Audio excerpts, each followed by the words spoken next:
Welcome to my mid-year update for staff for 2019, and it's certainly been and will continue to be a very busy year for the university as we advance a number of major projects across this year and into 2020. Of course, we also reach a very significant milestone this year. It's our 30th anniversary, the 1989 to 2019 period for Western Sydney University, and we're holding celebratory events on many of our campuses throughout the year, and that will intensify, in fact, in the second half of this year. Our 2019 student load is currently forecast on target. That's very positive. Overall, it's on target. Of course, it's up in some areas and down a little in others, but overall, I'm pleased with our load performance for 2019 to date, and we're looking forward to a strong mid-year recruitment. On the budget side of things, financially, we're also tracking as anticipated for the year and expect to deliver the overall very modest surplus that we predicted as we went into 2019. So in terms of load and financial position, the university's in a good position. Now, as you're very much aware, this year we've seen the return of the Morrison government at a federal level and, of course, the Vice-Chancellor government at the state level. And we're going to be continuing to actively engage with the Commonwealth on major policy discussions regarding the higher education sector. As we're all aware, we went into this election with a particular set of policy papers being prepared for the Commonwealth. We're looking forward now to seeing the outcomes of those reviews across a whole range of issues and looking to Minister Tehan. We have continuity of our minister from prior to the election to now. That's a good position to be in. He knows the sector reasonably well. We're looking forward to engaging with him on those projects, those particular policy developments that are underway, but particularly to lobby for the increased CGS funding that we believe is necessary for Western Sydney University as we look ahead to the demands that will be placed on our university in our region over the context of the rapid development of Western Sydney and the extraordinary requirements of this region to meet both the federal and the state government's desire to see the transport infrastructure investments being made reap the sort of economic rewards that they are looking for. We need a university that's operating very effectively in that context. At the moment, the funding freeze means we're about $31 million underfunded compared to what we would be if the freeze was not in place and the demand-driven system continued. That's a significant burden for the university to carry, so we need to engage with the federal government to ensure they're aware of the difficulties of continuing to operate with that sort of underfunding and to impress upon them that over the course of the next few years we'll see continuing need for increased investment by the Commonwealth to meet the demand in Western Sydney for our university. At the state level, of course, we're continuing to work with the Vice-Chancellor government on all of the major infrastructure projects that are underway, to the extent that we are naturally an important partner when it comes to light rail in Westmead, Parramatta, through to Sydney Olympic Park, or the development, of course, of the second airport for Sydney, the rail infrastructure, and the way we are contributing to the development of our urban centres in Western Sydney. So there is a great deal of discussion going on with the state government about the role we play and the important role we play in supporting the initiatives of the Greater Sydney Commission. Now, this video today, my update to staff, is in fact a part of a series of videos. And in a separate video with Helen Barkham, I'll be discussing various aspects of the state and federal election in greater depth and looking at the particular impacts. So I encourage you to watch that video as well to get a sense in a little more detail of the impact that both the state and federal election will have, we anticipate, on Western Sydney University. Now, throughout this year, of course, we're finalising the implementation of our academic restructure in preparation for this to commence from 2020. Now, the restructure, of course, is aimed at creating a number of new schools, particularly ones of a more manageable size. So we're increasing the number of schools to 13. And of course, we're providing greater attention to our discipline substructure and to highlight our discipline strengths. So we think there are very strong reasons to justify our restructure. This is not, of course, about job losses in this process. In fact, we'll be investing in the new structure, as I've said on a number of occasions, in touring campuses this year. So it's not about job losses and efficiency in that way, but it's certainly about highlighting the type of structure that we think will benefit this university most significantly in the years to come. So I'm looking forward to the finalisation of the restructure during the course of 2019 and to have it fully operational in 2020. Now, the Board of Trustees have already approved the establishment of 7 new schools. Of course, those new schools are being created as we take apart the School of Social Sciences and Psychology, the School of Science and Health, and the School of Computing, Engineering and Mathematics. So those very large schools are being broken apart to form 7 new schools. Now, of course, all of our other schools remain unchanged. So the significant change processes that are underway are really focused on those 3 schools as they change into our 7 schools for 2020. Now, on the screen at the moment, you'll see a diagram of the new school structure and the disciplines that will fall within each of those schools, as well as the relationship between those schools and research institutes, emerging discipline areas, and our research themes. So it gives you a sense of those relationships. Now, our current deans in those 3 schools, of course, will continue in their roles as dean and support the transition to the new structure. So I'm looking forward to their contribution. So from 2020, of course, Professor Simeon Simoff will be the Dean of our School of Computer, Data and Mathematical Sciences in the new structure. Professor Gregory Colt will be Dean of our School of Health Sciences, and Professor Kevin Dunn will be Dean of the School of Social Sciences. Now, in the interim, Professor Dunn will also be taking up the role as Pro-Vice-Chancellor Research for 12 months while James Avanatakis is in the United States, and will be appointing an acting dean for the School of Social Sciences while Kevin is in the role of Pro-Vice-Chancellor Research. Now, we've also had an opportunity to appoint, of course, interim deans planning following a competitive expression of interest process. And those interim deans planning for our new schools will assist in the strategic and the resource planning for the new schools for 2020. And I'm very pleased that Professor Paul Wormel is the Interim Dean Planning for our School of Science.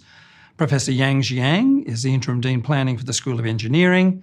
Professor Kerry London is our Interim Dean Planning for the School of Built Environment.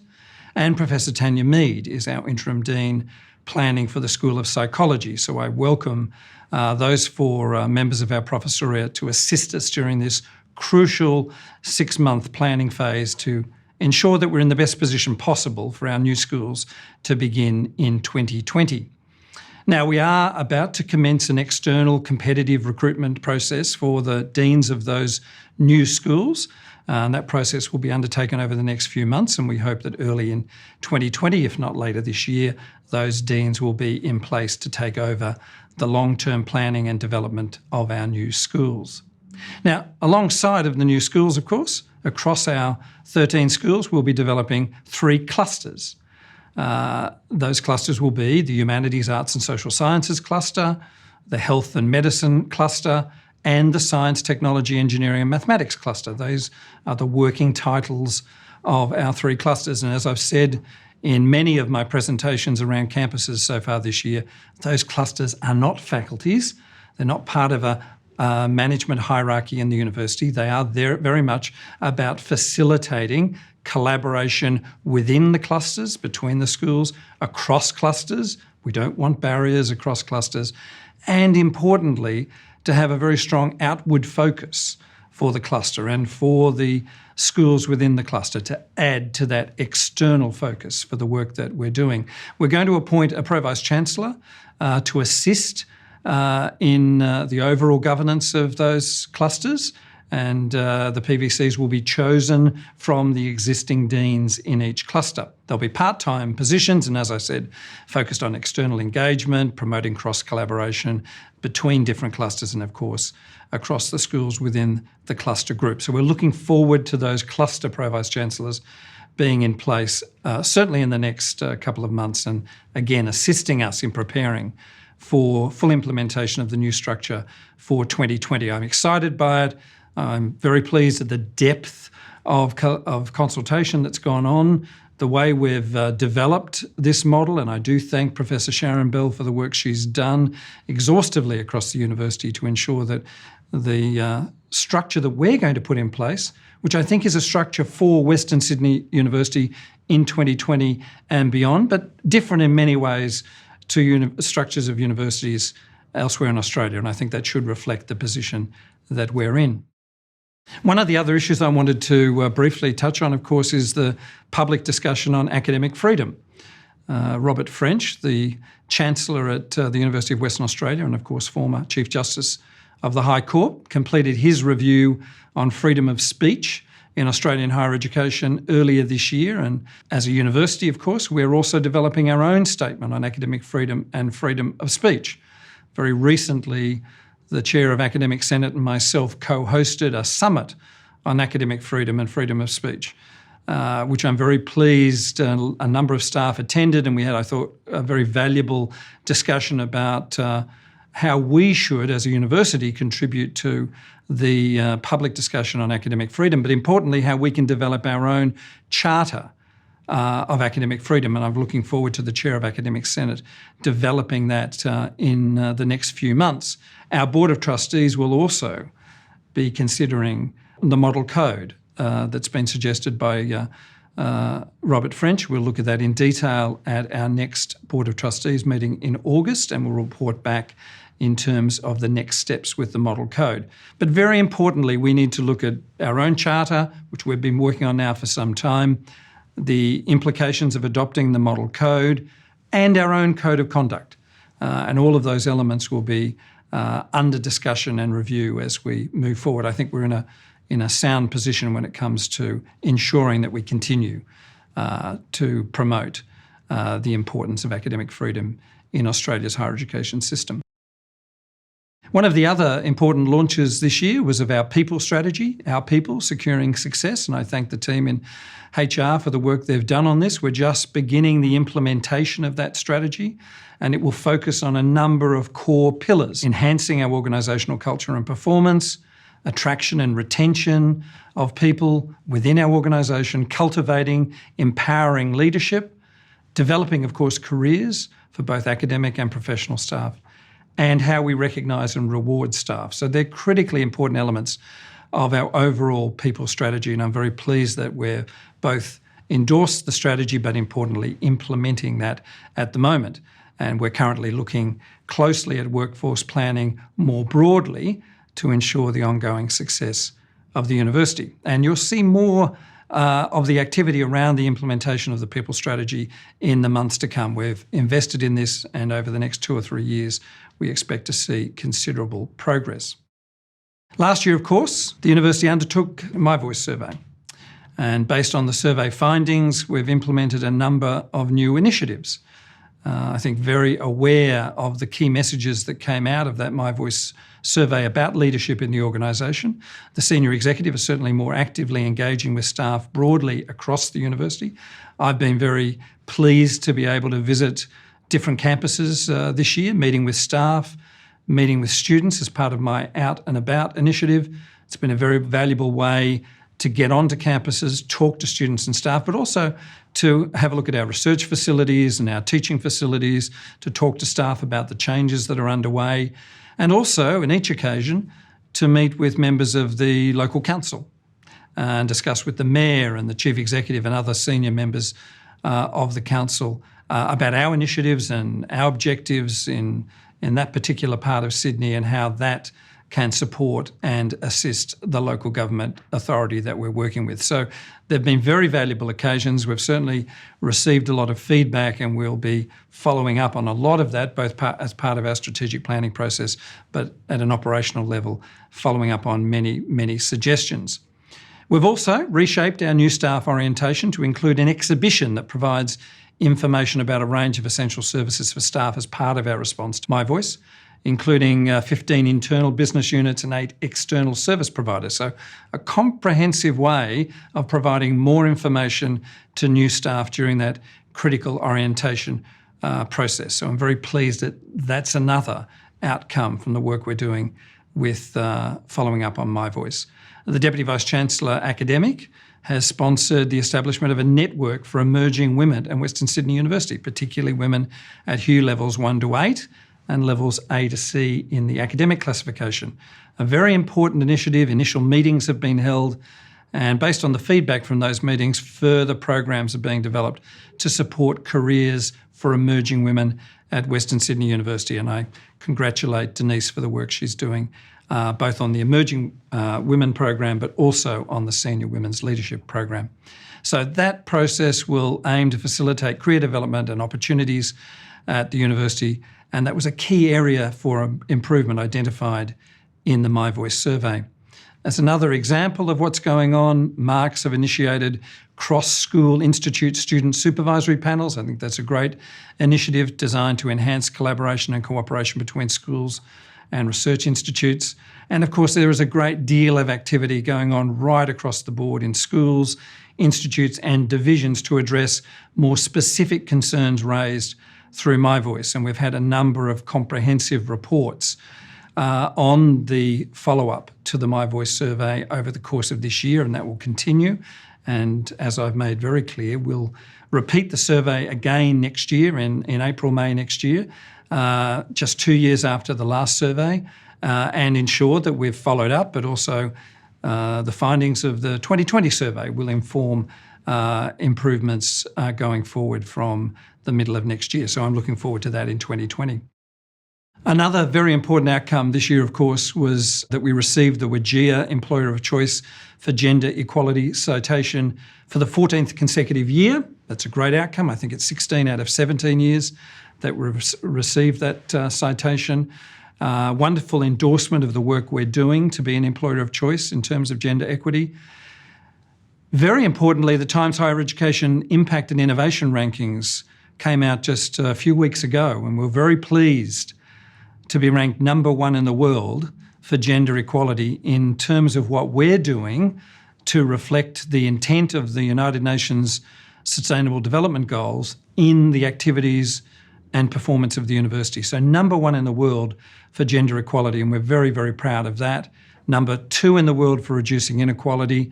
Number 13, I think, in the world for quality of education. And we'll continue to work very strongly in relation to the UN SDGs. That's something that's happening at the moment within our 21C curriculum reform project that Simon Barry and Denise Kirkpatrick are leading. So in that sense, this is an ongoing commitment, but very important that we're being recognised internationally for that work. We've also recently, of course, submitted our application for a SAGE Athena Swan Bronze Award, the first step in the SAGE process here in Australia. We're looking forward to hearing the outcome of that in a few weeks' time, and we're hopeful of being awarded bronze status, and that's a very important step in the work we're doing, particularly in the STEM disciplines in relation to gender equity. And we're also in the process of gaining accreditation as a breastfeeding-friendly workplace, and we're very pleased to be doing that, and we look forward to the outcome of that accreditation process in the near future. I want to remind staff of our Career Interruption Funding Scheme, which is assisting many of our researchers who are on family or carers leave for more than 3 months and providing access to funds to continue their research, even in that interrupted context. Up to $10,000 is available.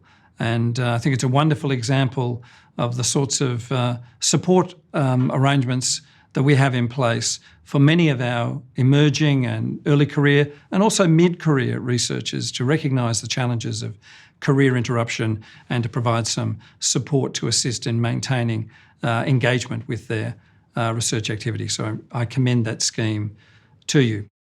Strategic planning is underway at the university for our next strategic plan, 2021 to 2026.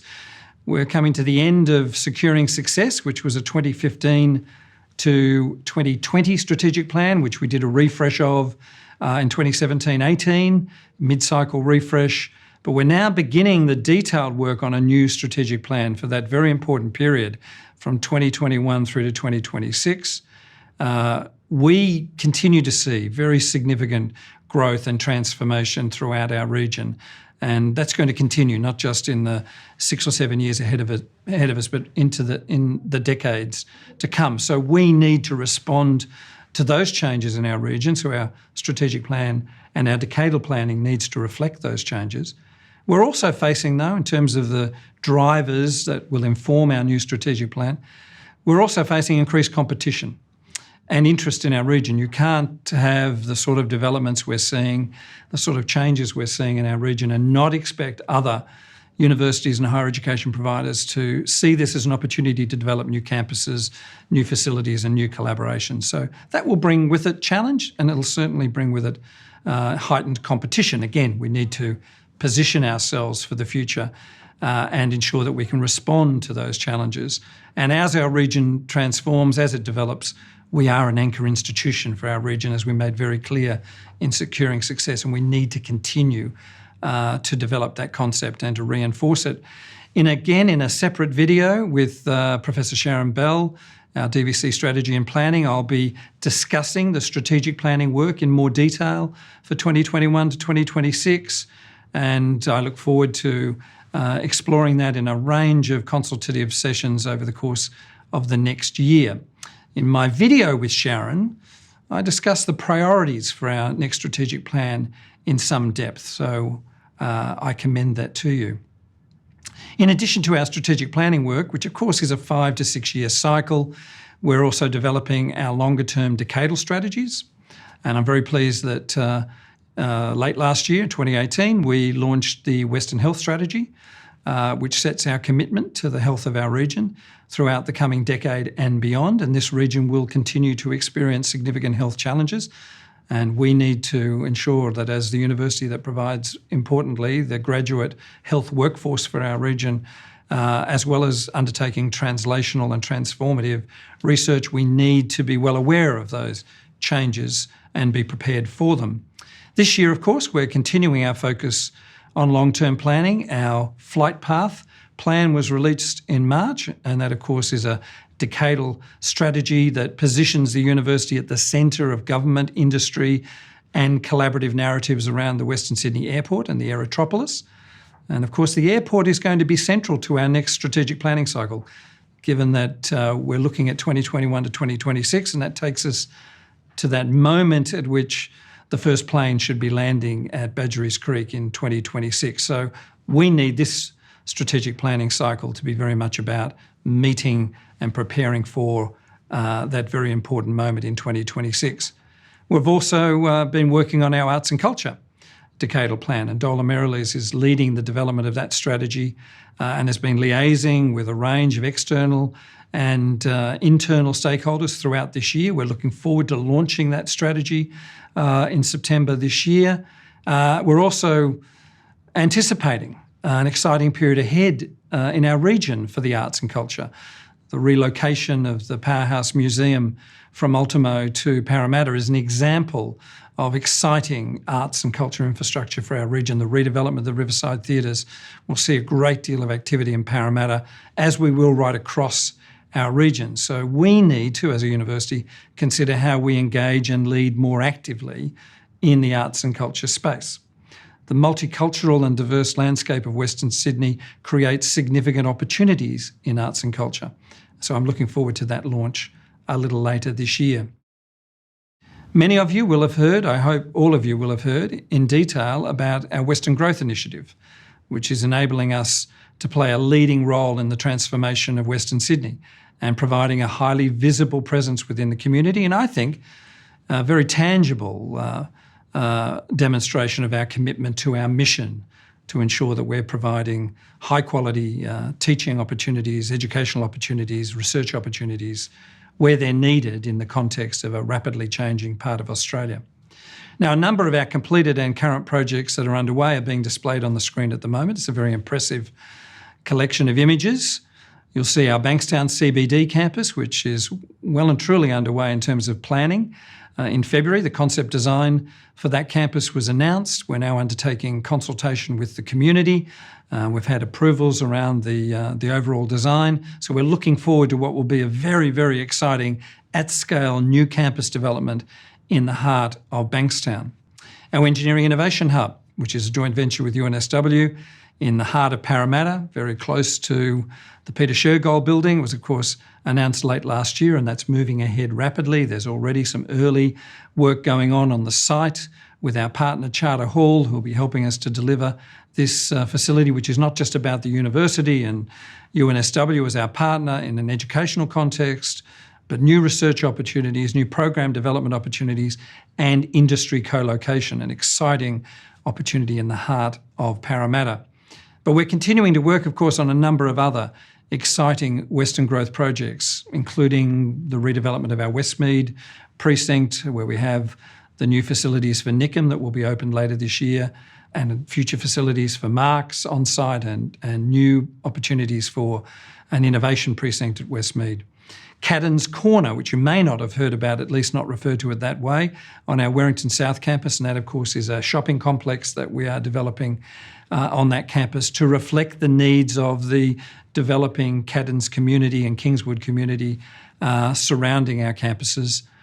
Sydney Olympic Park, where we're developing, along with the New South Wales Institute of Sport and other partners, the opportunity for us to develop a sports-focused centre of excellence at Sydney Olympic Park.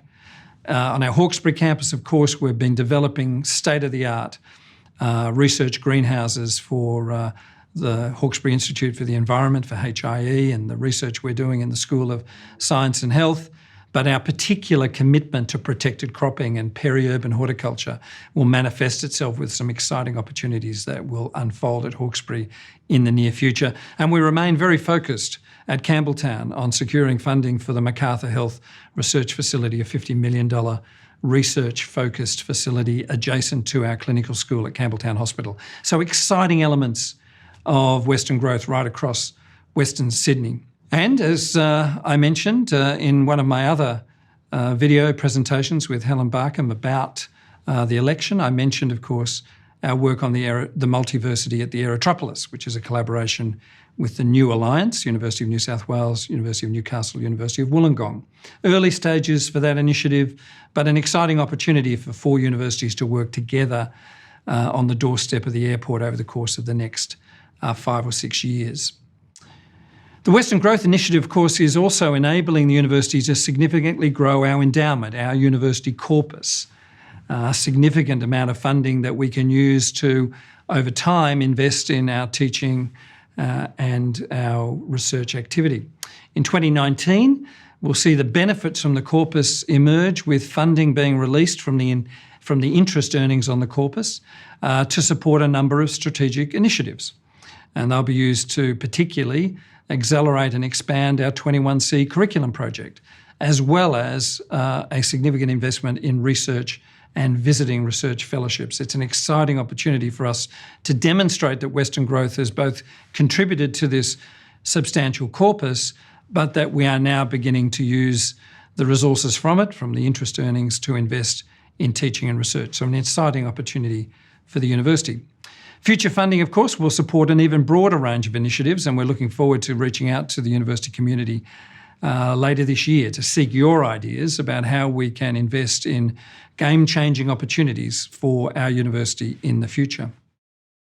Before I finish, I wanted to mention one of the great successes of the university in 2018, and that was the solar car team who won the American Solar Challenge, a fabulous example of the wonderful work of our students and staff on what many would have thought was an America's Cup-style challenge. But we rose to that challenge, and our team did remarkably well, the first international team to win the American Solar Challenge.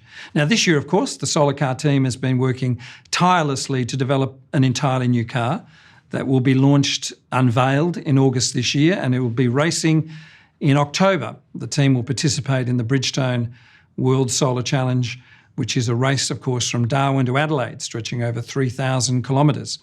We did very well the last time we participated in the World Solar Challenge, and after the success in the US, this is a big moment for our team, and I've had a glimpse of the new car, and it's incredibly impressive. So I'm looking forward to the work of the solar car team. There's a record number of entries for this year's event. 53 cars from 24 countries are expected to participate in the race. So the competition, stronger than ever. I'd like to take this opportunity to wish the team, the academic staff supporting them, the professional staff assisting in whatever way, and the team, the students themselves, every success for this race in 2019. Finally, I'd like to thank all of you for your efforts throughout 2019 to date. It has been a very successful year for the university. It will be for the rest of this year, I'm very confident. We have achieved significant success as a university, and I look forward to the ongoing developments of all of the major projects and initiatives that I've touched on throughout this year and beyond. Thank you.